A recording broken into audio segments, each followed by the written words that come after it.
Hello everyone, Glenda Mollet here and welcome to my craft room.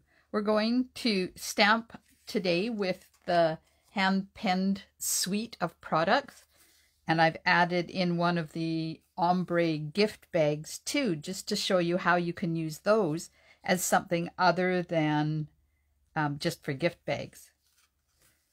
So I will post the recipe for the card in the description of my video on my YouTube channel. So I'm going to use the hand pen designer paper, Ombre Gift Bags, penned flowers dies that coordinate with the hand pen stamp set, and the Scalloped Contour dies. So the gift bags, they come as a bag like this, but it's really easy to cut them down and make pieces for on your card. So for this one, I just cut off each side to make it 4 inches, or 4 1/4 inches, and then once that's done, then you can flip it open like this, and then there is on the back this little piece here that is where it's folded over. So carefully removed that and left it on the full front. Now there is a seam at the back, but I've used the seam on my sample that you will see in a minute, and you can hide that seam really easily. So then I just cut that down, cut this off here, and cut that down to 5 1/2 inches. So it fit right onto my entire card front. So you have a card base, and then cut this down.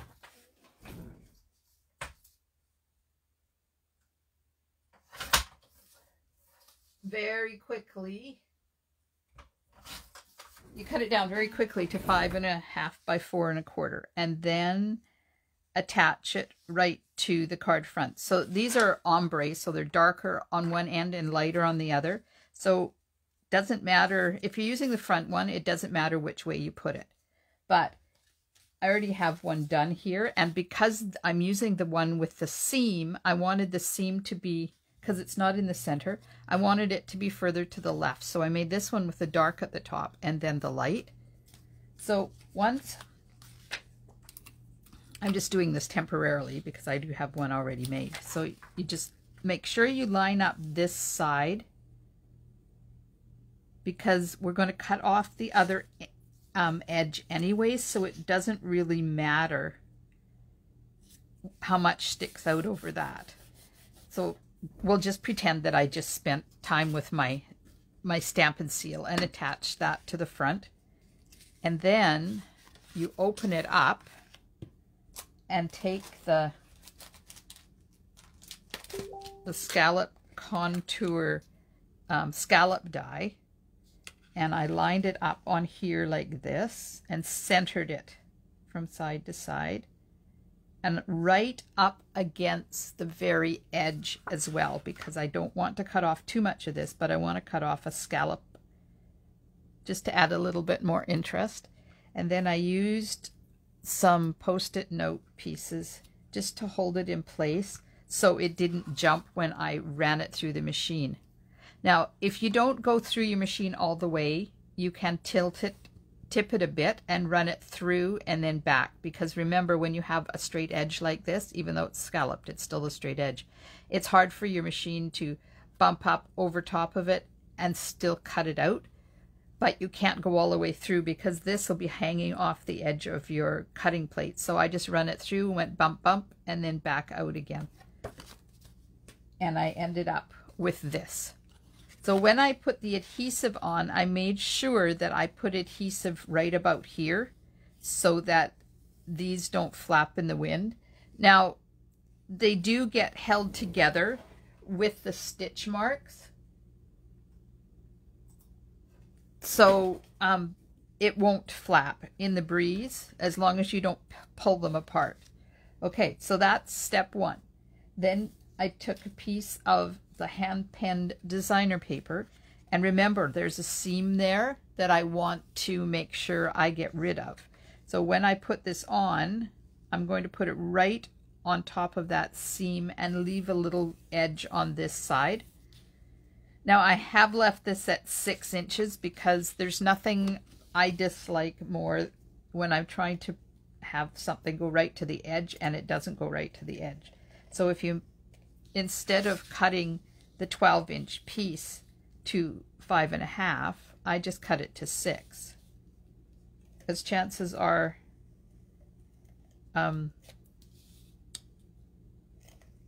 you're not going to use that little extra piece anyways. And then I just cut off what I don't need. Now I do have to put an extra little bit of adhesive because I put it right on the edge. So then I'm just going to take my paper and I'm going to pay attention to where that seam is, and I'm just going to line it up on top of that seam like that, and then make sure it's, sorry, I have to turn it to make sure it's straight. Yeah, see, I didn't get it in the right spot. So I'm just going to gently lift up my Stampin' Seal. I love this Stampin' Seal just for this reason. There we go. So I'll do it differently this way this time to make sure I get it on that seam. There we go. Whoops. Of course it sticks to your fingers like nobody's business, this stuff. And there we go. I'm much happier with that placement. Now it completely covers that seam up. And now just take your paper snips and just trim off the excess. You can use your paper trimmer if you want, but I find it's very easy just to butt your scissors up against the card base and cut off the excess. So there we go. That's the base of the front done. All right, so then I'm going to take a piece of Whisper White, or Basic White, that's 2 3/4 by 4, and cut it out with the third to the largest, well, it's actually the middle die from the Scalloped Contours dies, and we'll just run that through the machine like that by the power of magic in Grandma's craft room. I already have one. So that's going to go flat on there, but I still have to put the sentiment on, so I'm not going to attach it just yet. Oops. Dropped a leaf on the floor. That's not a good thing. Okay, so on this one, there's 2 images in this stamp set. There is the big floral one that I've used here, and there's a more stemmier one. So I'm going to use this one this time so you can see the difference between the two. So I'll put this off to the side for a sec, and I have a piece of Basic White that's 3 1/4 by 3.5-ish. And I'll get the stamp out and ink it up with Memento. So there's 2 different ways, well, there's multiple different ways to color these flowers. So on this one, I used the Stampin' blends and did some shading. But on this one, I'm just going to use the matching stamps.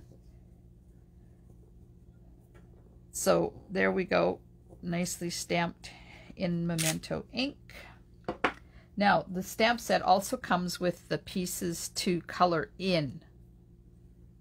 So I'm going to show you how that works. So my background bag that I used is Fresh Freesia. So I'm going to use Fresh Freesia for, pardon me, for the flowers and color them in. Now, before I do that, I want to give you one really important tip. So here's the die that matches this. So in real life, I would put this on here like this, get it all set up, take my time, and then add some Post-it notes to it to hold it in place. Like that, and then run it through the machine, and then I would color it, because if you spend all that time coloring it and getting the flower to where you want it, and then you put it through your die cutting machine and the die slips, then you've wasted all that time. So now I cut mine out and then I color it. But of course for this one I'm going to cut it out later because I already have one ready. So I'm just lining this part up with this. Now this is watercolor, so it kind of stamp. So it's not going to match exactly, so, and it isn't going to fill in all the space. I like how it leaves some white area on the flower because that gives it a little bit more interest. So there you go. And you can get it a little bit closer to what it should be, but for time's sake, I'm just doing it. And I can't get my head in there because my camera's in the way. So now I'm going to take the other one and do the same thing. Just line it up somewhere in the middle and stamp it. I've got some mung on that stamp. Okay, so that's how easy it is to color the flowers. Now the leaves, I'm going to use the part of the stamp set that is the leaves. Now, it works with the little ones. It doesn't work so good with the big ones, but because the flower doesn't really match anyways, if you just stamp the leaf image into all of the leaves, including the big ones, then you're going to get the same basic kind of coloring situation. So the only thing that there isn't a stamp for is the stem. So I'm going to use the dark soft succulent. So this ink that I used is soft succulent. And I'm going to use the dark soft succulent. And I'm going to try to emulate the watercoloredness. Is that a word? For the stamp set, and just not do it all in, but you could go in with your marker and color your leaves with the markers instead. So on this one, you can see I've colored the leaves and the flowers with the Stampin' blends and did some shading, but you don't have to. You can just use that, use the stamp set to do your coloring. So I'll just bring in the one I've already made. So there we are. I did exactly the same thing. I used the marker for the stems and the stamps for the rest of it. Now this is going to go on here like this on dimensionals. But there's also in the dies, there's a couple of leaf images. Well, I guess there's actually 3 because that's 1 too. And I'm going to use 3 of these. So I cut them out of some soft succulent cardstock because this card, the original one, is dark and uses the dark vibrant colors. This one is a much softer card, so I didn't want to use the Evening Evergreen for the leaves like I did on that one. So I'm just going to use soft succulent. And of course, this is a completely different image. So you're not going to get the same spots to put your leaves in. And this is just an extra step, and you don't have to do it if you don't want to. But there we are. That's kind of what I'm going for. But I still have to put the sentiment in there. So I'm going to use the same sentiment, the thanks, but I'm going to stamp this one in Memento ink. This one I wanted to match the pink flowers I did, but this one I want it more anchoring is the word I'm trying to come up with. So by stamping it in black, it anchors the bottom of your card. Okay, so now we can get busy. And then I've also added Bumblebee and some of the in color, what are they called? In color jewels. Yep, in colored jewels. Okay, so I got all my pieces ready now. This is already stuck. And I'm going to put this on down towards the bottom a bit to leave room for the bumblebee. And it goes on flat. So I'll just add some adhesive to this. Ah, stuck my fingers again. And we'll put it down. I just have to hold it up. I can't tell whether it's straight or not when it's laying down like that. There we go. There's that. Now we'll put some dimensionals on the back of the floral image. And make sure when you're putting stuff on your front of your card that you use enough dimensionals that it doesn't sag. Or if you send it in the mail, you want it to be able to withstand the crushing that will happen to it, either in the mail bag or in the sorting machine or wherever else your poor thing ends up going. Okay, so I'm going to snip a really thin slice to do the stem with. Come on. Uh-oh. There we go.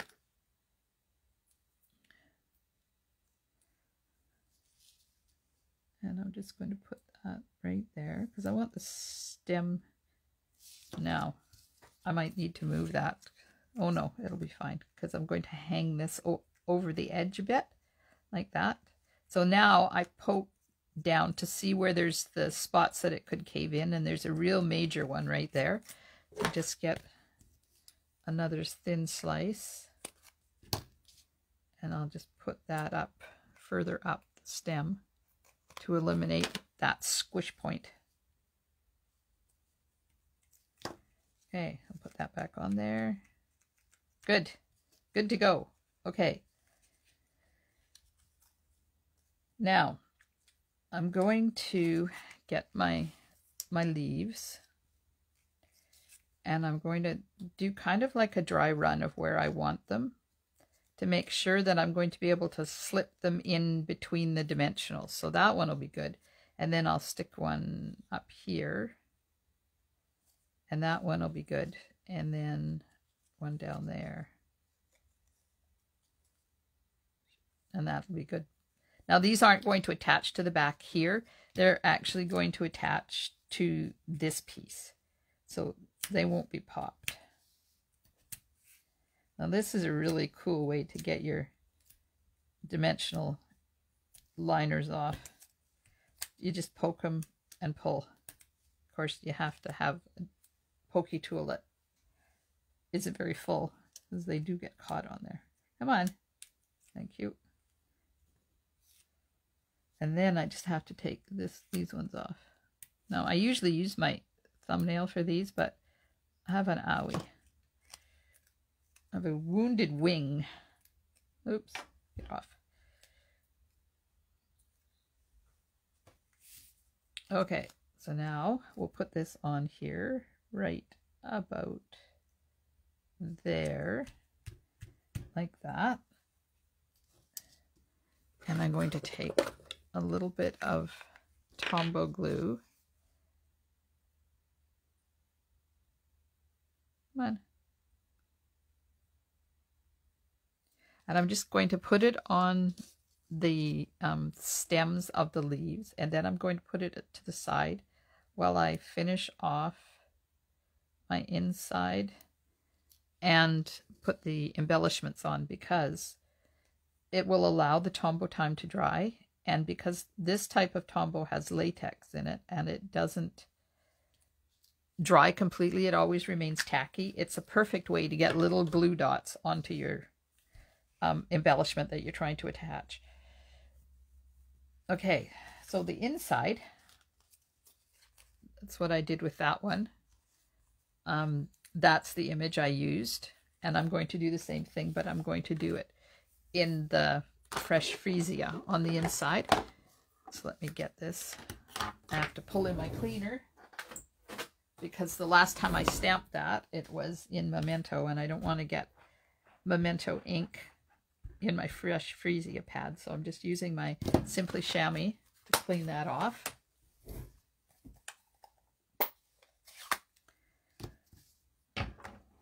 And the envelope. Stamp at the same time. Okay, so I just have to get out my... I keep dirty paper underneath so that I don't get ink all over my background. Okay, we'll just ink this up in Fresh Freesia and stamp it.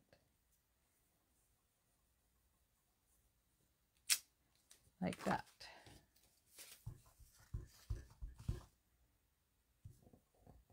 And the envelope.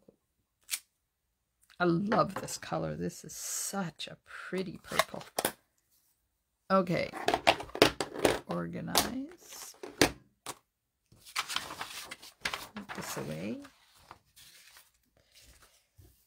Add some adhesive on the back of my inside piece.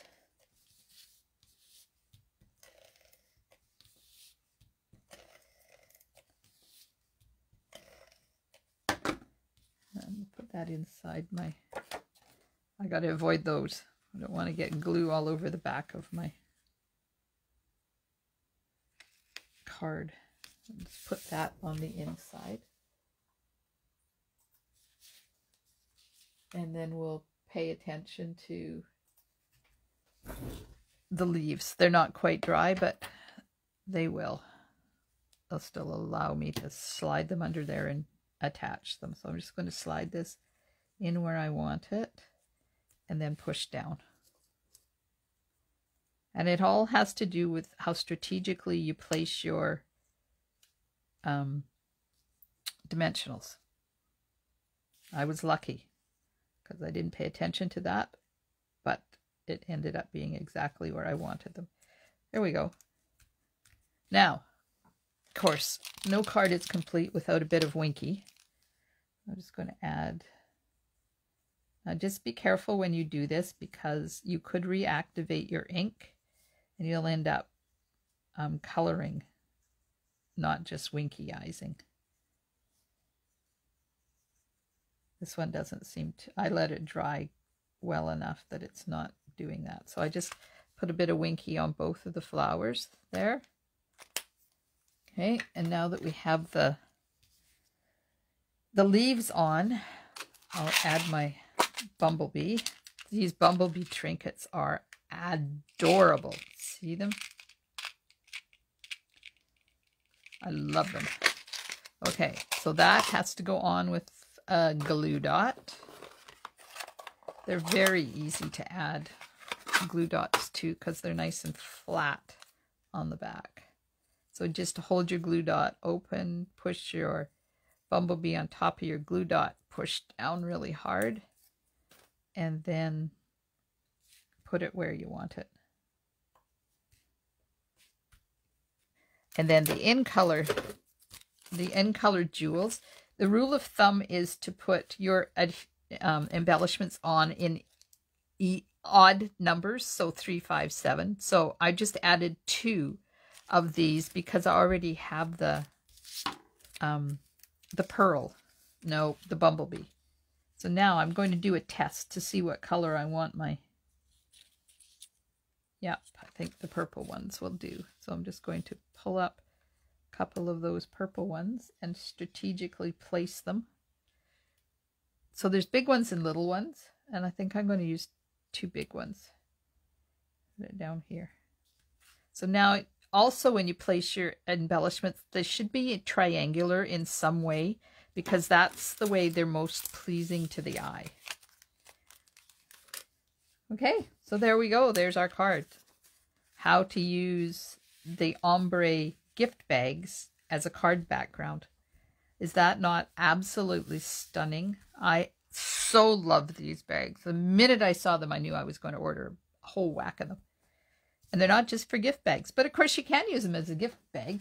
All you have to do is just put your little goodie in here